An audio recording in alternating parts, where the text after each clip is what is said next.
as Jay Powell was saying this, we also got CPI that came in a little bit hotter than expected, and some comments that could be interpreted as hawkish from two Fed presidents, non-voting members, but nonetheless. So put this all into perspective for us. How do you make sense of this? How do you reconcile that? Well, we try not to get too bogged down with sort of the minute by minute, day by day numbers coming out, because as you're pointing out, it could be 1 minute it's this way, the next minute it might look a little bit the other way. We try to focus on individual situations that should do well, sort of in spite of these issues. So when you're looking at the issues there, I mean, he talked a lot today and yesterday about this idea of a global slowdown, or at least of some global issues here that are going to have to be dealt with, in his mind, by monetary policy. Do you think that we are headed towards some sort of global slowdown, or is this just sort of a speed bump in our progress? You know, there's definitely already a global slowdown underway in many industries. You're seeing all kinds of chemicals-related businesses with profit warnings. Just this week, there were quite a number of them. And so, look, we own Dow, DuPont, and Corteva, which was part of one company just a few months ago, the Dow-DuPont business. And every day, these stocks are down. And so every single day, we're nibbling on them, because we like to buy things when investors don't like them. We think if you want to outperform in the long run, you're not going to do it by buying the same thing as everybody else. So in a perception of a downward environment, we can find really good businesses going through lots of restructuring and change at even cheaper and cheaper prices. And so we average down, because ultimately we should get a substantial pickup. And you want to buy things when other investors are dumping them.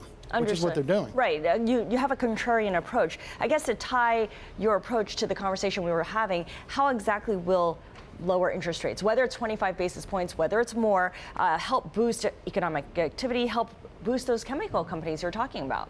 Look, in the end, with lower rates, you're pouring fire on the market. I'm sorry, you're not pouring fire. You're pouring gasoline. Yeah. And you are going to keep spurring the market to higher and higher new highs. And so that will help underpin it. At some point, you got to pay for all that. You know, you don't get something for nothing in the long run. But in the short run, there's just so much value finding these situations, like I've mentioned, or like a Vivendi in France that owns Universal Music, that's a big restructuring. Or we own shipping stocks. Investors hate shipping. We buy shipping when they hate them. And so lower rates in the long run will boost these companies, because if they have debt, they can refinance their debt at lower and lower cost, which is exceptionally good for a lot of them. Do you worry about the potential for a correction, not economic correction per se, but a correction, say, in monetary policy and all of these things, and this creates just, I guess, a mess for whatever your current investing strategy is?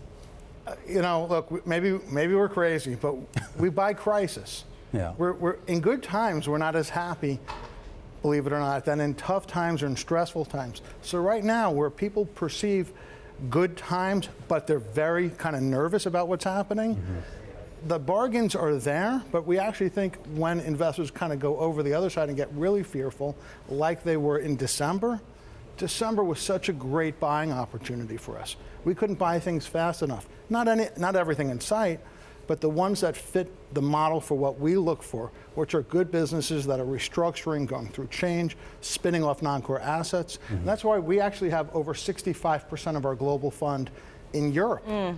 So we're much more in Europe than here. Stocks are cheaper. The headlines are horrendous, right? Brexit, the trade war, the slowdown, what's happening with Macron, what's happening with Merkel, all these things. And so that gives us time to buy when others are freaking out. Okay, so what do you not like? What are you avoiding? We don't own what are perceived as these great momentum-y stocks, the beyond whatevers. And you know, we want old companies that are going through disruption, that are scaring investors, where we can get them so cheap that with just a modest transformation, we can get substantial gains. And they're out there. In fact, more than ever before, you have restructuring, breakup, and spinoff.